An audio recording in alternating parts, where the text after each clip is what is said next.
pour la partie Java, n'oublions pas que euh, nous allons devoir manipuler un objet. Nous allons devoir manipuler donc une actualité avec ses propriétés. Alors, nous allons créer une classe actualité.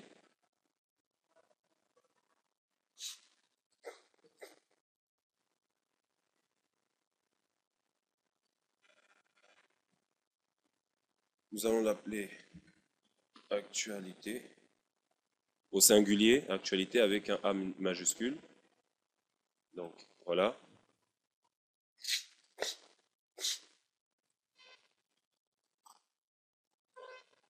OK.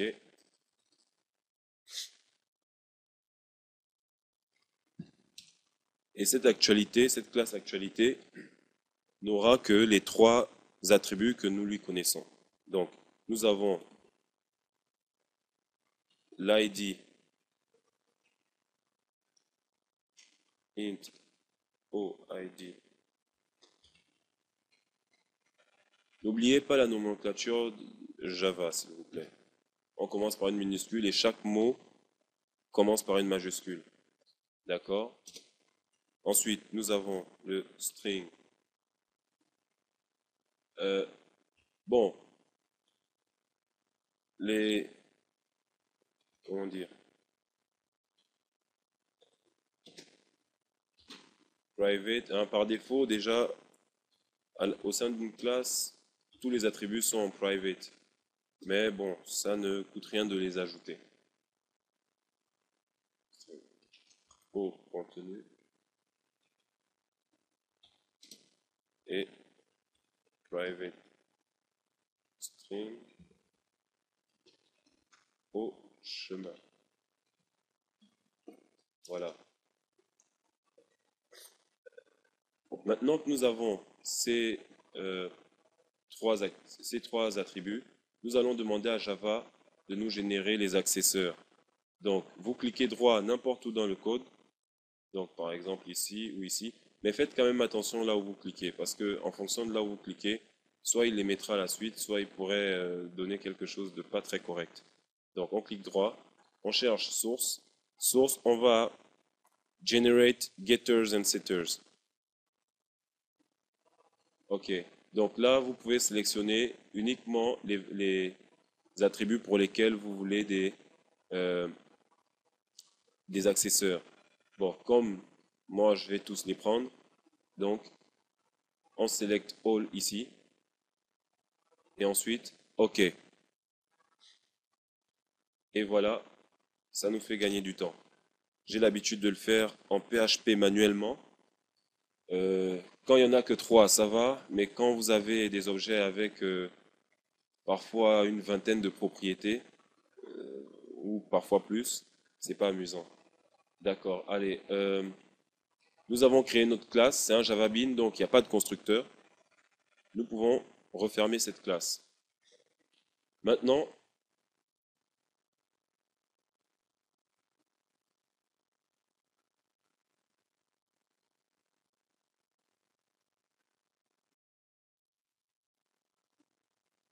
nous allons attaquer la partie la plus intéressante. Cette partie, c'est ce qu'il faut comprendre en fait, c'est que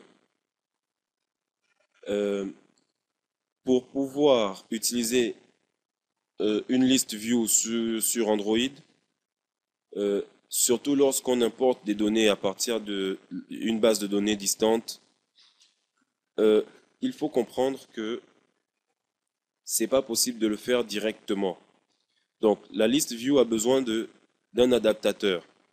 Cet adaptateur, c'est cette classe qui va nous permettre de mapper, de lier les objets, les informations de la base de données à l'activité en cours, dans le contexte dans lequel nous aurons besoin de ces informations-là, de cette liste-là. D'accord? Donc, ce que nous allons faire, c'est que nous allons créer un adaptateur actualité qu'on va appeler actualité adapter. Donc voilà, actualité au singulier, adapteur. Bon, vous pouvez l'appeler comme vous voulez. Bon, pour l'instant, juste pour le tutoriel, appelez-le actualité adapteur. Donc finish.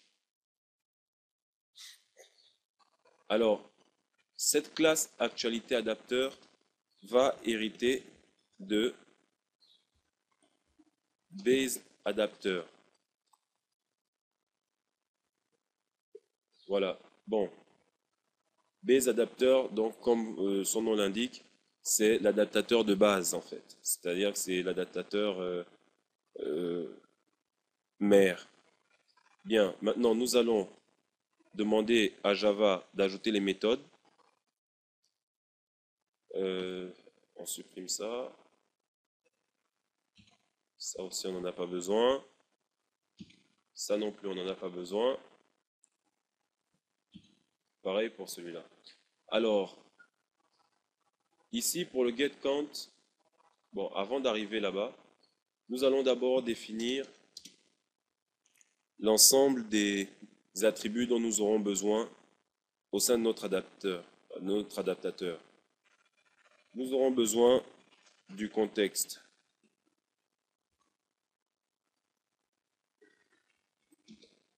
Donc,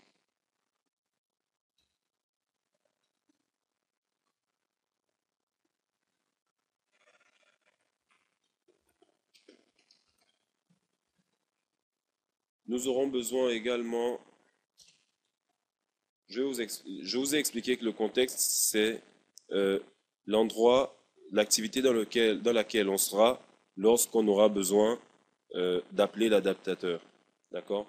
Nous aurons besoin donc d'un objet, un nouvel objet que nous allons connaître, qui s'appelle le layout inflator. Donc, le layout inflator, qu'on va appeler OInflator, c'est le layout inflator qui nous permet de mapper ou de lier les données avec les layouts et les layouts que nous avons créés, dont nous avons besoin pour afficher ces données. D'accord?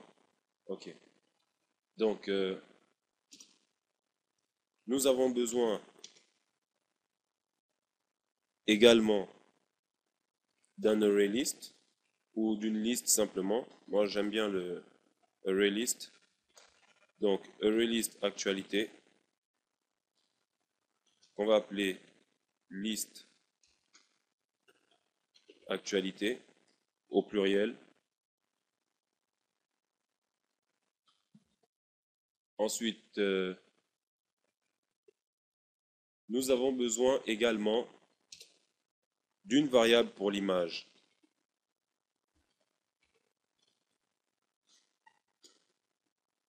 Private image view aux images. Voilà, bon, là c'est en rouge comme d'habitude, CTRL-SHIFT-O pour importer tous les packages manquants. Donc, bien. Maintenant, nous allons créer le constructeur. Ce constructeur, nous allons lui passer le contexte.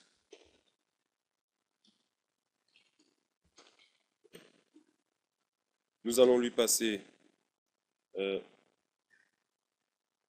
la liste des actualités.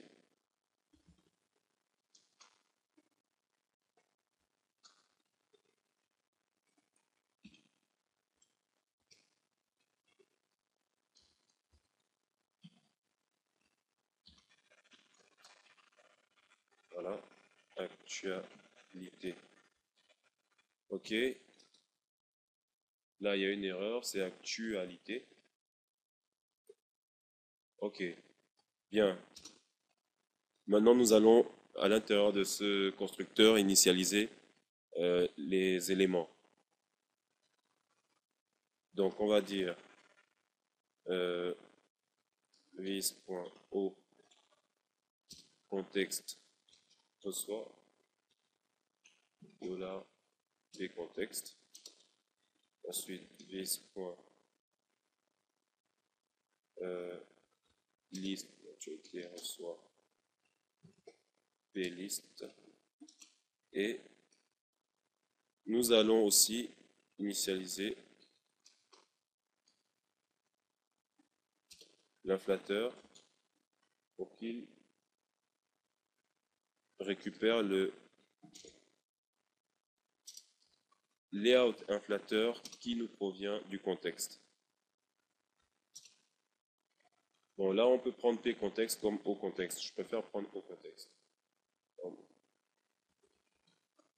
Voilà.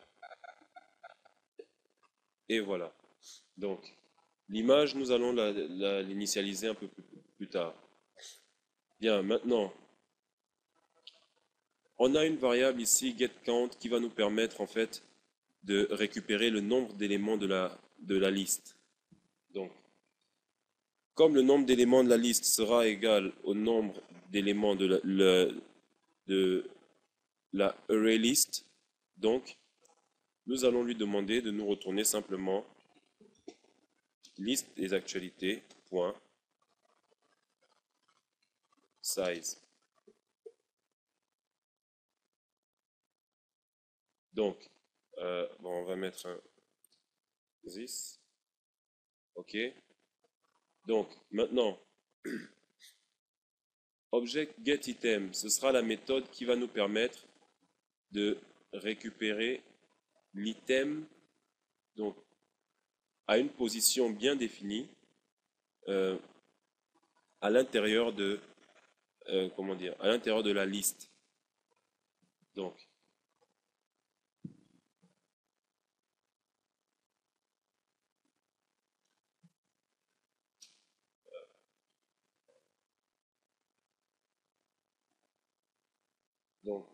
ici nous avons int p position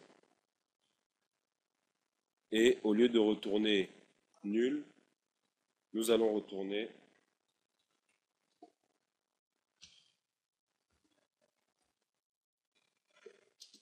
voilà list point get oh là là,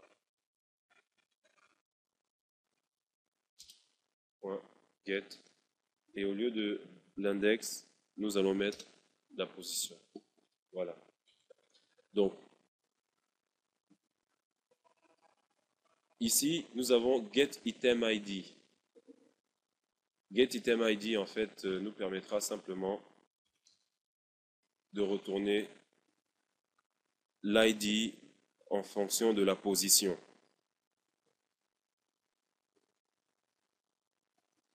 Donc, int position. Voilà. Donc, nous allons retourner simplement la position.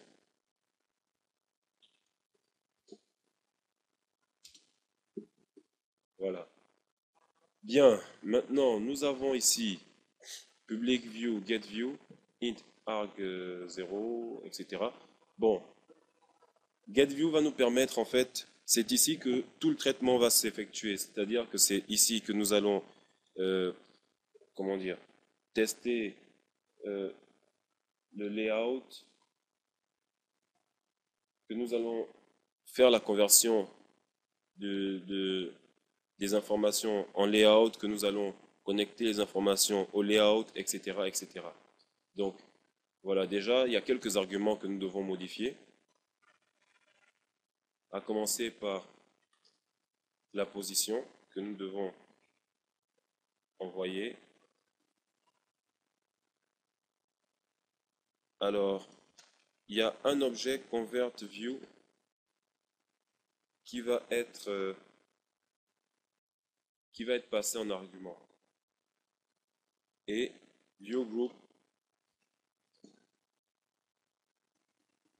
ce sera le parent. D'accord? Vous allez comprendre à quoi ça sert au fur et à mesure. Donc, ici, nous aurons un table layout. Donc ce table layout, c'est le table layout que nous avons défini à l'intérieur de notre liste, dans les items. Voilà, le table layout. Donc c'est-à-dire que de manière générale, il n'y a que le table layout que vous aurez besoin d'utiliser pour afficher une liste. D'accord? Donc ce sera souvent un table layout que vous allez appeler au niveau de l'adaptateur. Alors on va l'appeler tlayout.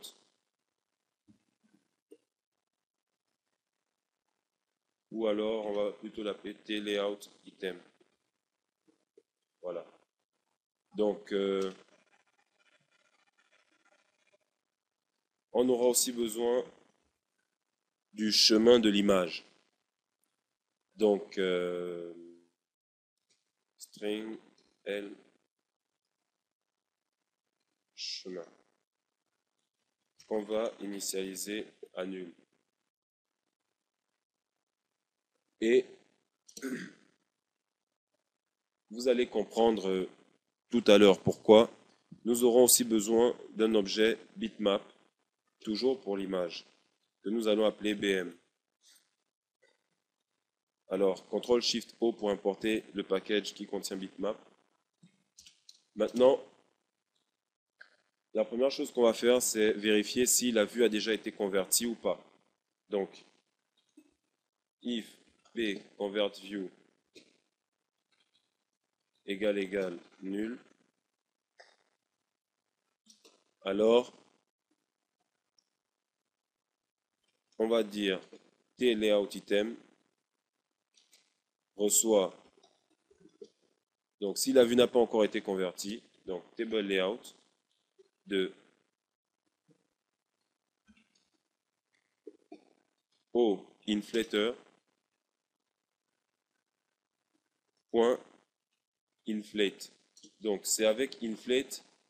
Si vous voulez savoir ce que fait inflate, il vous suffit simplement de pointer sur inflate et vous verrez public view inflate, XML pool parser, etc. Donc, on vous dit ici qu'il inflate a new view hierarchy from specified XML node. Donc, bon, bref, c'est-à-dire que il va attacher une nouvelle hiérarchie pour à partir d'un nœud XML qui a été défini. Donc nous, c'est à partir du table layout, d'accord? Alors, on dit ici les paramètres parser, donc c'est XML DOM node containing the description of the view hierarchy. Donc voilà, je pense que c'est assez clair. Donc c'est un nœud de XML qui contient la description de la nouvelle hiérarchie. Donc route, c'est optionnel et on dit que cette fonction retourne le nœud racine de la hiérarchie. D'accord? Ok, donc ressources, nous allons choisir r.id et là il s'agit de chercher la liste.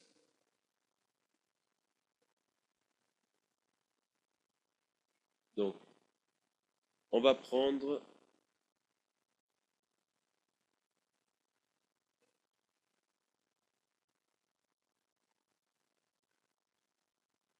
non, r.layout. Voilà. Donc là, on choisit actualité item layout, hein. Ensuite, ici, route, nous allons mettre false.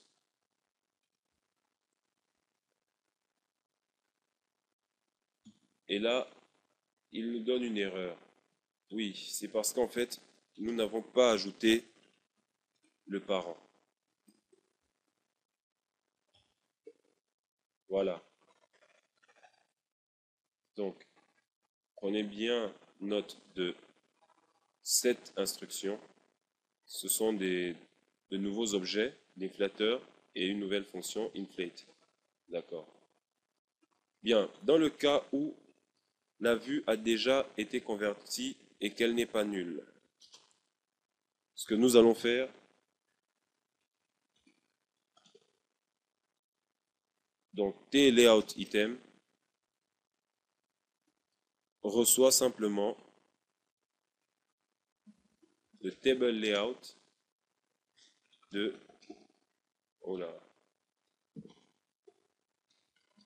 pConvertView. Donc, si la vue a déjà été convertie, donc l'objet pConvertView n'est pas nul, alors on va le caster en table layout et le mettre dans tLayoutItem. Alors bien, cette partie, bien qu'un tout petit peu complexe, est dépassée et maintenant nous allons récupérer les informations à partir de la base de données. Comme nous savons si bien le faire, en fait, ce n'est pas vraiment à partir de la base de données, mais les informations vont être envoyées de la base de données et nous les récupérons à partir de la liste. Donc on y va. On crée un text view qu'on va appeler texte contenu.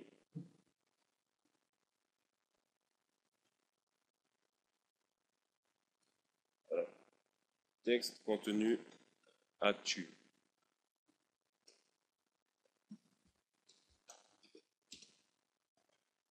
Et au lieu de faire comme d'habitude un cast et après find view by ID, etc.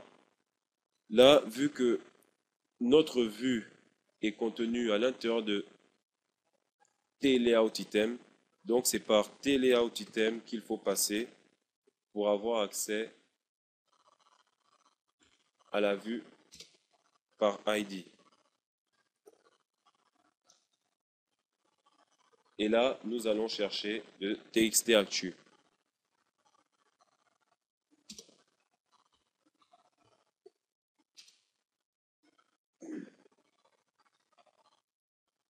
Maintenant,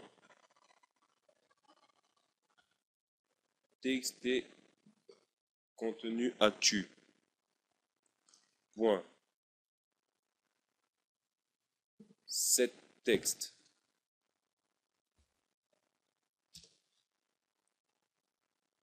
Donc, ça va nous donner this.listActualité.get. Index, ce sera pposition. .get contenu actualité.toString .trim au cas où il y aurait des espaces à gauche et à droite ou ailleurs. Voilà, donc là maintenant, nous avons accroché, en fait lié le texte du contenu de l'actualité, d'une actualité quelconque dans la base de données, ou plutôt de toutes les actualités qui sont présentes dans la base de données, à autant de listes, de lignes en fait, dans la liste qu'il y a d'actualités. Donc là, c'est simple, même s'il y a 1000 actualités, par cette ligne, les 1000 contenus textuels des actualités apparaîtront dans la liste. Maintenant, nous allons voir comment traiter l'image.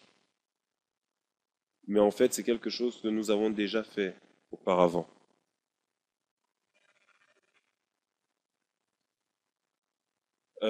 Pour traiter l'image, nous allons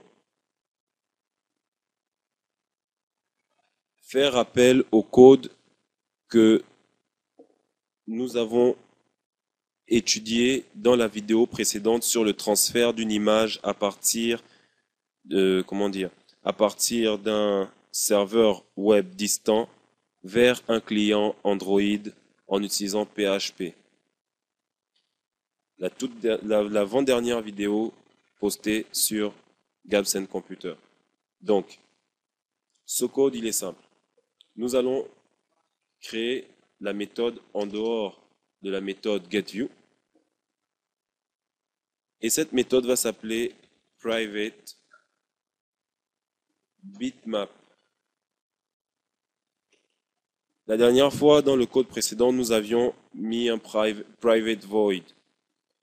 Mais c'est parce que nous n'avions pas d'objet à renvoyer. Nous voulions juste que l'image s'affiche directement au moment du téléchargement. Là, nous ne voulons pas que l'image s'affiche et apparaisse au moment du téléchargement. Nous voulons qu'elle apparaisse dans la liste au même niveau que le texte. Alors voilà comment ça se passe. On change le type de retour.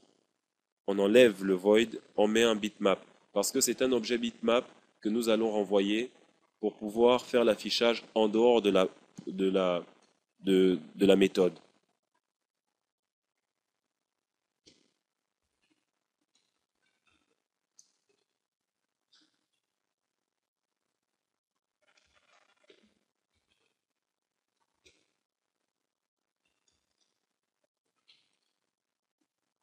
String p chemin. Voilà. Donc, il a besoin qu'on lui dise qu'on va retourner bitmap. Mais il ne connaît pas encore bitmap, donc bitmap, bitmap reçoit nul. Voilà. Donc, maintenant, on va faire un try.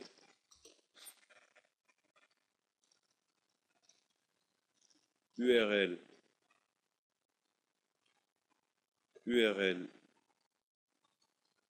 image reçoit new URL. Et dans le new URL, on met le chemin.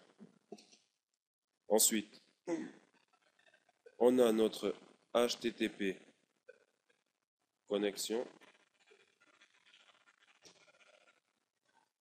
qu'on va appeler connection.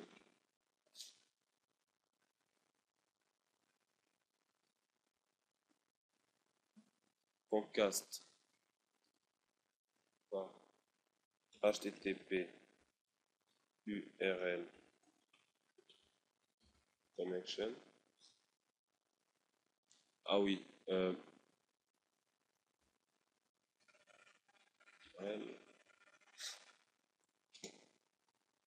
et c'est URL image point open connection.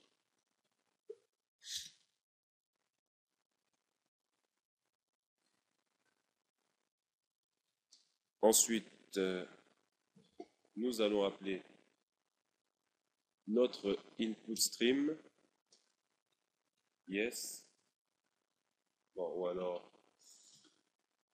input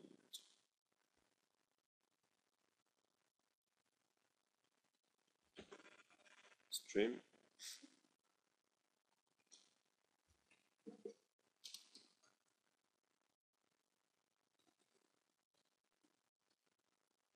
Get connection. Get input stream.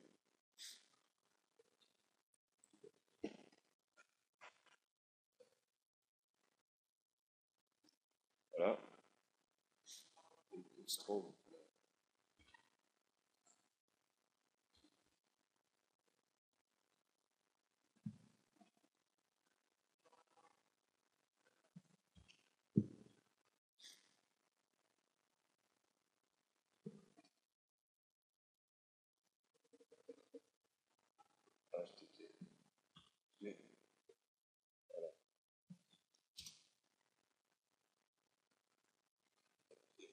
Et maintenant, nous avons bitmap.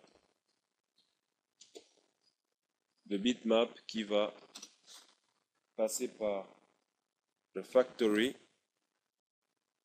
pour être décodé.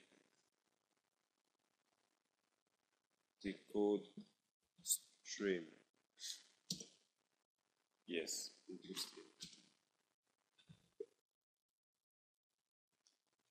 Alors, donc, les erreurs dont j'avais parlé la dernière fois, on a un catch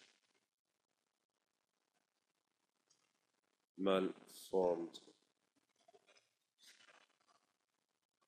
URL exception, donc on appelle muex.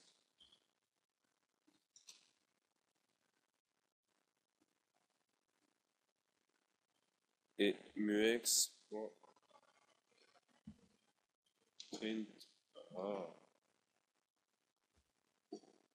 stack trace.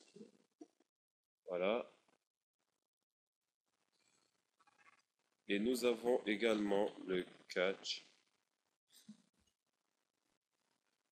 IO exception. IOX. Et nous avons IOX.print stack trace. Voilà. Bien. Là, nous avons fini avec la méthode de téléchargement d'images. Donc, c'est quasiment la même chose, à part que le type de retour a changé, et que là, nous n'avons pas mis l'image, nous n'avons pas collé l'image view avec l'objet de type bitmap qui a été renvoyé, parce que ça, nous allons le faire tout de suite. Donc,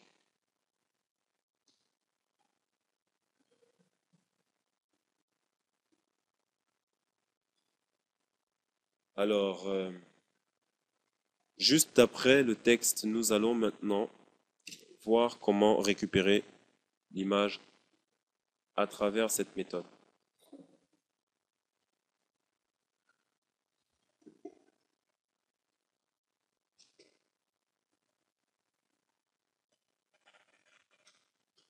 Alors, on va compléter parce qu'en fait, le chemin qui est dans la base de données, vous pouvez le mettre comme vous voulez. Il suffira de euh, réajuster en fait dans le code.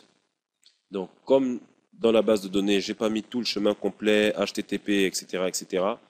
Alors, ici, je le rajoute et je le concatène avec le chemin qui viendra de la base de données. Donc, comme on l'a vu dans toutes les autres vidéos, après le HTTP il s'agit d'aller chercher l'adresse IP. N'oubliez pas de mettre votre serveur WAMP en mode online.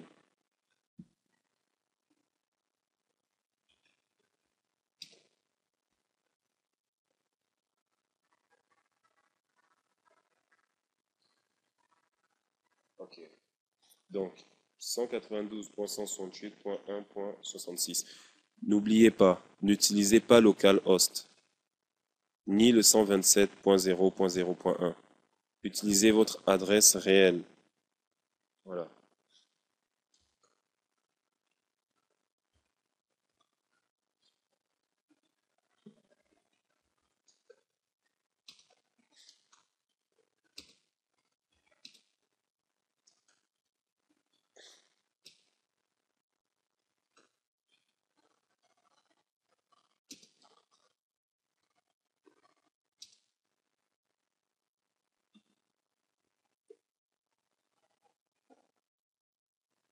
Voilà. Donc, là, nous avons l'adresse complète de euh, l'adresse complète du chemin de l'image. Donc, en mettant tout ça dans la base de données, ça fait un code moins long, mais c'est pas très gênant.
Et voilà, là, théoriquement, nous avons fini pour ce qui est de l'image. Donc, au lieu de renvoyer nul, assurez-vous de renvoyer le t-layout item.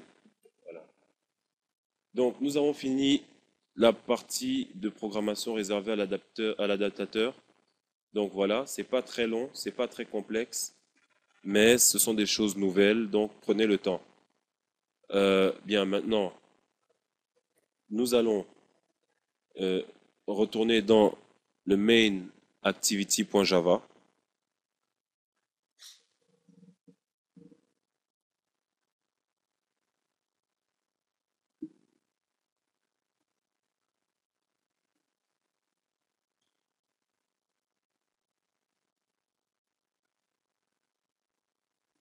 Et là, nous avons la partie classique, celle que nous faisons depuis la première vidéo. Donc, en théorie, je ne devrais même pas ressaisir tout ce code-là, mais bon, on va dire que tout programmeur qui aime la programmation aime se faire du mal.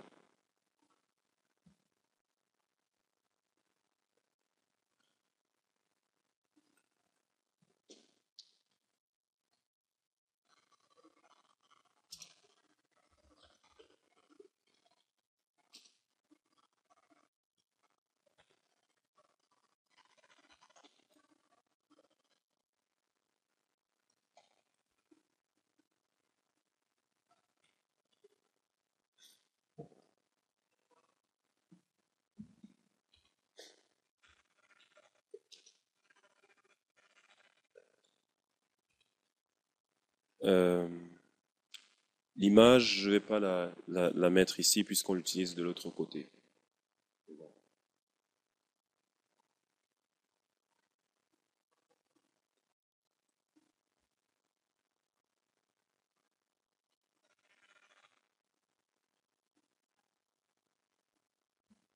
Bon, ici nous avons juste les actualités.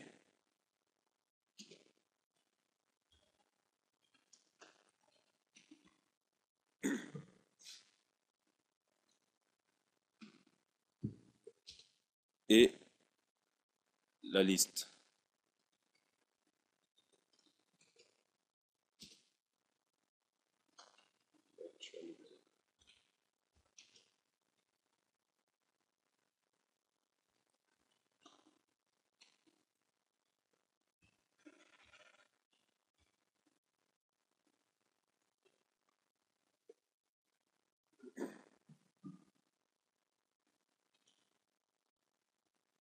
Alors, alors,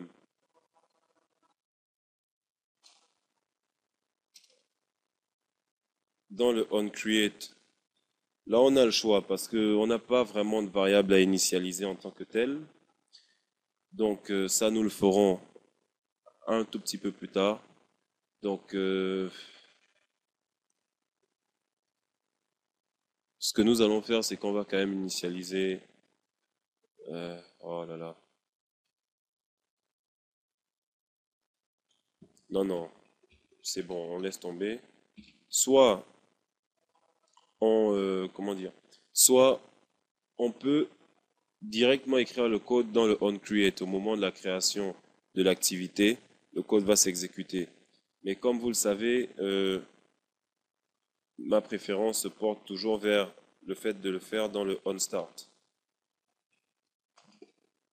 Voilà. Donc, lors de la création, il ne se passe rien.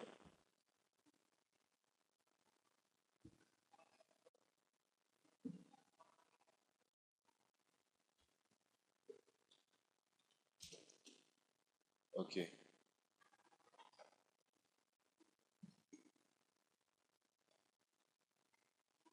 Donc,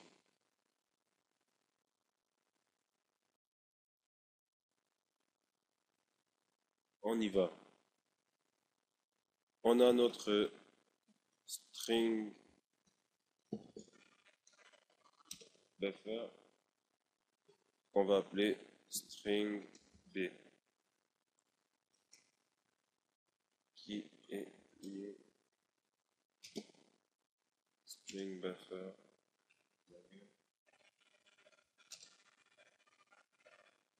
On a aussi notre... bon, là, je parle pas, hein.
Donc, c'est à partir de d'ici, le if là, que les choses commencent à changer. Donc, c'est-à-dire que à partir d'ici, on teste si la, la liste d'actualité n'est pas vide. Alors, on appelle l'adaptateur avec un objet adapteur et on lui passe le contexte. Et le contexte, c'est le contexte en cours. Donc, this. Et on lui passe la ArrayList comme on a vu tout à l'heure. Donc, à partir de là, on crée un objet de type listView, donc qu'on appelle listView actualité. On peut le mettre au pluriel, voilà. Et on va l'attacher à liste actualité, au layout liste actualité, enfin à la liste vue, à la liste view liste actualité qui est dans les layouts que nous avons créés précédemment. Voilà. Donc nous avons appelé l'adaptateur, nous avons identifié la liste view. Maintenant, on va dire liste vue actualité point set adapteur et on lui passe l'objet adapteur. Donc cet adapteur, c'est pour pouvoir fixer l'adaptateur à l'intérieur de l'activité main activity Java. Donc en théorie et en pratique, c'est terminé. Bon, là, nous voyons que nous avons une erreur. C'est une accolade que j'ai pas bien mesurée. Donc, il en manque une ici.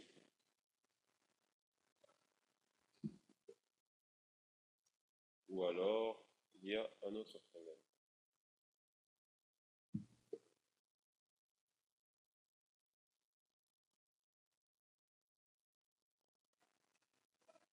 Donc,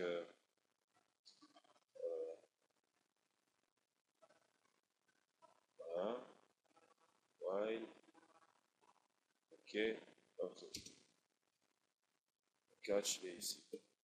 Et voilà.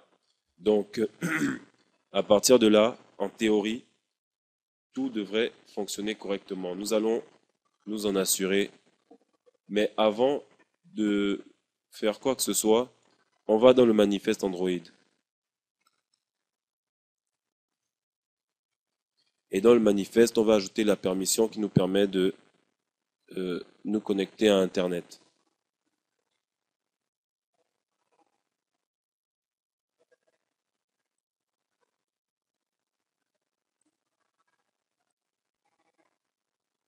CTRL S pour l'ajouter.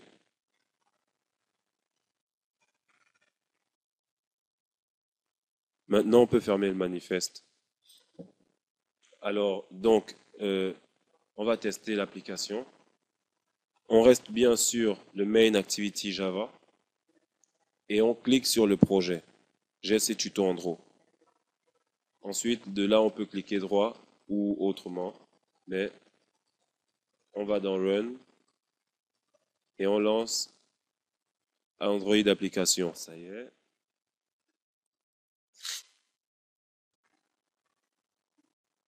Nous avons notre Hello World, mais pas les listes.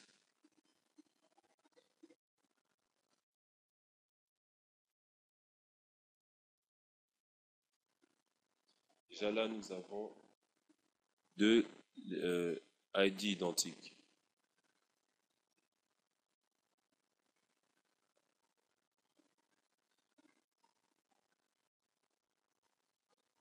Donc celui-là, nous allons l'appeler LST.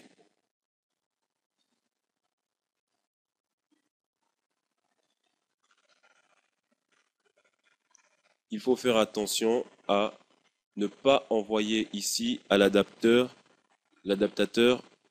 une liste vide ou alors une liste nulle. Sinon, le code ne s'exécute pas parce que nous avons ici testé si la liste n'est pas vide Et donc, il va faire tout ce traitement-là avec une liste vide. Et donc, il ne renverra rien. Et on ne pourra rien retirer de l'adaptateur, enfin de la liste, puisqu'il n'y aura rien à l'intérieur. Donc, il faut bien faire attention à ce genre de petits détails. Alors, là, nous avons donc instancié euh, la ArrayList. En réalité, c'est pas là que je voulais l'instancier. Donc, voilà, c'est dans le onCreate. Donc, les instanciations de, de classes et les initialisations de variables, faites-les dans le onCreate et dans le code, et pour le reste de l'application, commencez dans le onStart. Donc, voilà, donc c'est ici. On va faire un this.list actualité reçoit new ArrayList actualité. Voilà. Maintenant, ça c'est la première erreur. La deuxième erreur qu'il y a, c'est que ici, quand je récupère les informations, je ne les mets pas dans la ArrayList. Donc, il faut les mettre dans la liste. Donc, on va dire list.add. Et là, j'ajoute l'actualité qui sera récupérée. Donc ça, ce sont des erreurs d'inattention qu'on fait souvent, surtout lorsqu'on est fatigué, et qui parfois font en sorte que le programme ne fonctionne pas. C'est pas que le programme ne fonctionne pas, c'est que parfois on fait des erreurs d'inattention, et ça peut nous coûter cher. Bien, alors on va réessayer, et on va voir si le débogage a été correct. Donc l'activité est en train de démarrer.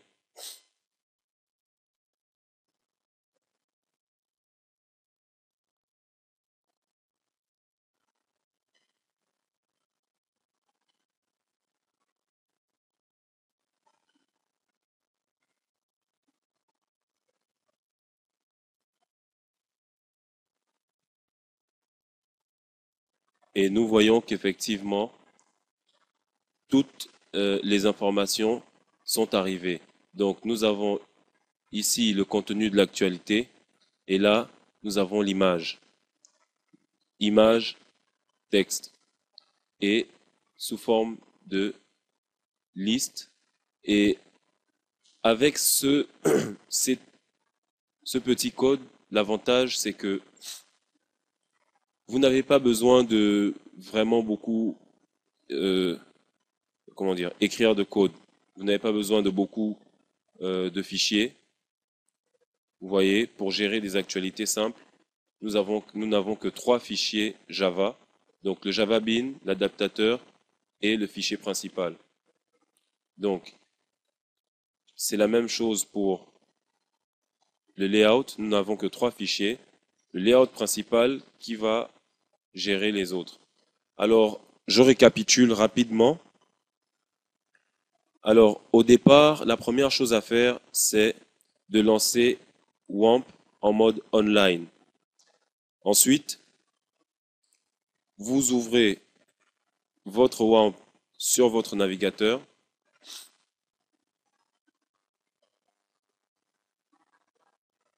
Bon, on va pas perdre de temps avec ça.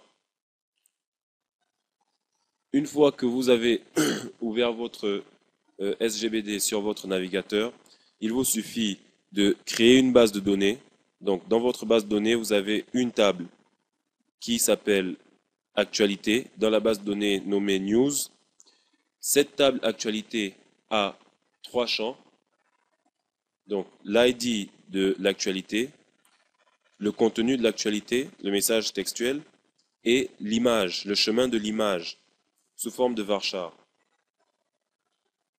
Alors, ensuite, vous ouvrez simplement votre éditeur PHP. Donc, dans votre éditeur PHP, vous n'avez besoin que du code pour extraire les données et les encoder au format JSON pour les afficher. Ce code, nous l'avons déjà utilisé à plusieurs reprises. Puis, vous avez les images. Vous placez les images n'importe où. Ça peut même être des liens pris sur d'autres sites. L'important, c'est que vous les mettiez dans le champ chemin de votre table. Une fois que vous avez fini du côté PHP, il vous suffit maintenant d'ouvrir votre éditeur Java pour Android. Alors, la première chose à faire sera de créer les deux fichiers layout.xml. Donc, vous avez la liste des actualités avec en linéaire layout avec seulement une liste view. Vous avez également le layout pour chaque item qui va en fait former chaque item, donc qui sera un layout de type table layout avec un table row, et vous mettez toutes les informations que vous avez besoin de faire apparaître sur chaque ligne de la liste view.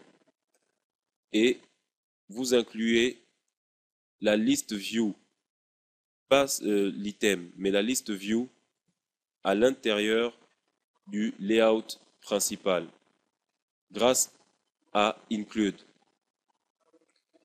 Une fois que vous avez terminé tout ça, n'oubliez pas de mettre la description de l'image dans l'item. À chaque fois que vous incluez une image, que vous faites apparaître une image dans un layout, n'oubliez jamais la description. Et donc, pour la description, vous allez dans Values, dans String, et vous créez une chaîne de caractères pour la description. Bien. Quand vous avez terminé avec tout ce qui est dans le répertoire de ressources, vous allez dans le package et vous créez les Java Beans dont vous avez besoin. Ces Java Beans vont vous permettre après de créer l'adaptateur. Alors l'adaptateur donc permet d'adapter le contenu récupéré à partir de la liste qu'il reçoit et de l'adapter en fait au layout pour être après inclus dans l'activité à partir de laquelle vous appelez l'adaptateur. Donc, tous les adaptateurs, de manière générale, étendent base adapter.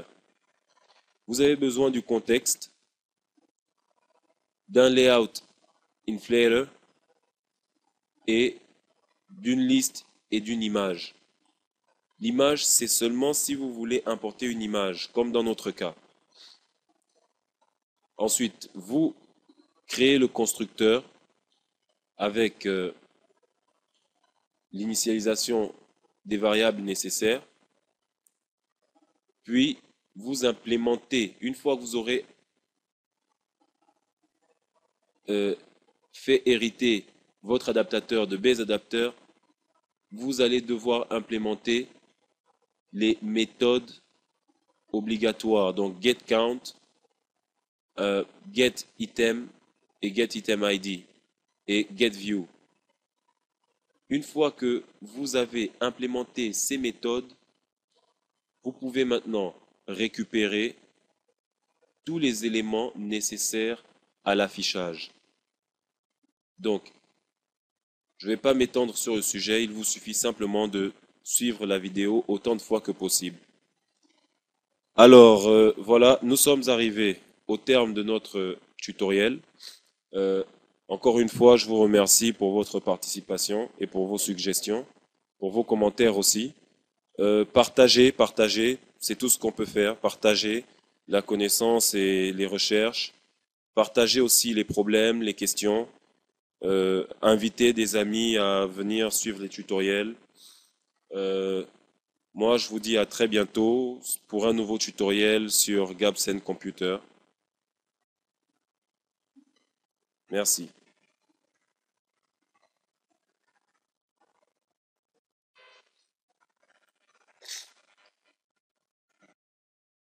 Je ne vais pas m'étendre sur le sujet, il vous suffit simplement de suivre la vidéo autant de fois que possible. Alors, voilà, nous sommes arrivés